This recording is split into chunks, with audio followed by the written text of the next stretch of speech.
Halo semua, Tamaci di sini dan kali ini kita akan ngebahas kesalahan-kesalahan yang membuat kalian nggak akan pernah bisa berkembang.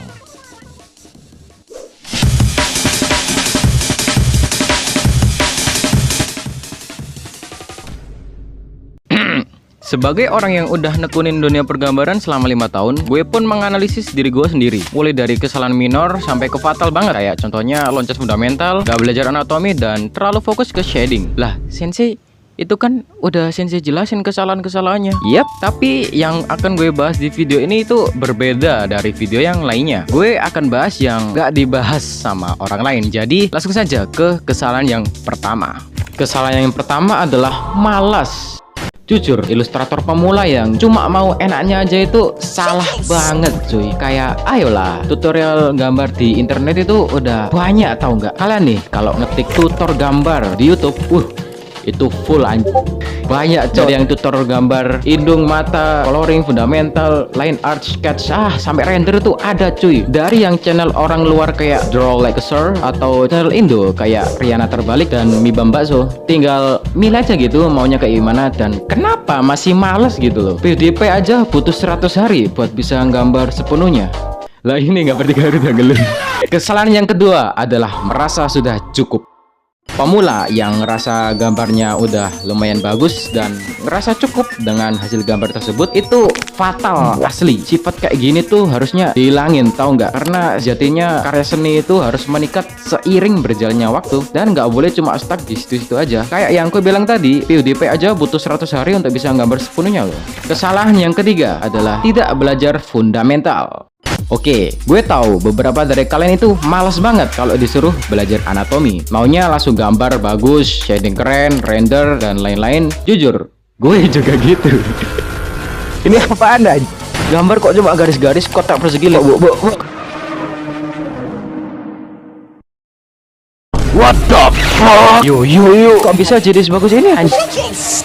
Oke, percayalah kalau kalian punya effort sedikit aja buat ngeluangkan waktu kalian sehari 15 menit buat belajar fundamental ginian, gue yakin kalian nggak akan kesusahan ke depannya. Kesalahan yang keempat adalah tidak memiliki referensi. Semua seniman itu memiliki kiblatnya sendiri cuy. Kayak contohnya gue tuh suka banget sama artnya Kohei Horikoshi selaku autornya My Hero Academia, Iwamushi sama Akito Tsukushi selaku autornya Made in Abyss. Karya-karya mereka itu sangat menginspirasi bagi gua, terutama untuk Iwamushi Sensei nih. Gimana cara bikin suasana sedark ini anjing? Dan karena hal itulah gue mencoba menggabungkan 3 art style mereka menjadi punya gua. Tapi Sensei, bukannya itu namanya jiplak? Gak bro, di dunia persenian ini tuh hal yang wajar. Bahkan ada bukunya sendiri loh, judulnya Still Like an Artist. Tapi kita gak akan bahas itu di video ini, kita akan bahas itu lain kali ya. Kesalahan yang kelima adalah tidak memiliki teman. Maksud gua tuh gak punya teman sama ilustrator sih. Nah, teman ini tuh sangat penting buat kemajuan art kalian karena kalian tuh bisa tahu letak kesalahan yang gak kalian ketahui dengan cara minta krisar atau kritik saran ke teman kalian itu. Kalau nih misal kalian minta krisarnya ke teman kalian yang gak tahu mengenai ilustrasi nih ya, mereka pasti jawabnya, oh iya bagus itu. Iya bagus. Fuck that guys. Kalau seperti itu terus kalian gak akan bisa berkembang. Cobalah untuk join komunitas gambar dan jangan sakit hati kalau kalian dikritik. Jadi ayolah, cobalah untuk menjalin koneksi di sosial media. Jangan mudah menyerah. Gue yakin kalian pasti bisa kalau punya sedikit effort buat mau berubah. Kesalahan yang keenam adalah berpikir kalau device adalah segalanya. Station ini tuh perbandingannya antara 7:2. 7-nya itu skill kalian dan 2-nya device kalian. Sebenarnya device tuh gak begitu ngaruh sama perkembangan kalian. Sisanya itu tergantung pada niat dan skill. Sensei, tapi kan Oke, PC kalian nge-lag, HP kalian juga nge-lag. Oh, atau LCD HP kalian retak kayak gini, pentap kalian hilang, rumah mati lampu. Siap dah, kasihan bet lu.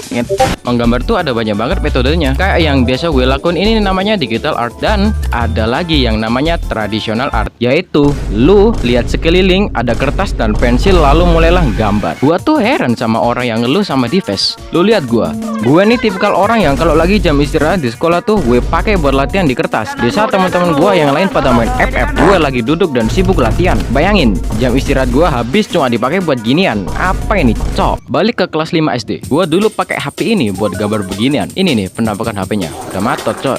Dan itu astagfirullah, nge-lag-nya minta ampun. Tapi gue waktu itu masih belum tahu apa-apa mengenai dunia Illustrator beginian. Jadi gue dulu masih mikirnya, wow, gambarku keren banget. Mama, aku bisa gambar di HP. Selang beberapa tahun, pas gue kelas 1 SMP, gue upgrade device ke HP ini, dimana gue mulai sering menggambar dan sedikit lebih serius dari yang sebelumnya. Hingga ketika gue kelas 3 SMP, gue upgrade ke device yang sekarang, dan gue mulai lebih serius dari yang sebelumnya lagi. Gue mulai bikin webtoon, ikut lomba, dan alhamdulillah ada satu lomba yang mengubah pandangan gue 120 derajat tentang menggambar. Gue waktu itu menang juara 1, dimana pada saat itu gue gambar dengan device yang bisa dibilang mid di antara yang lainnya.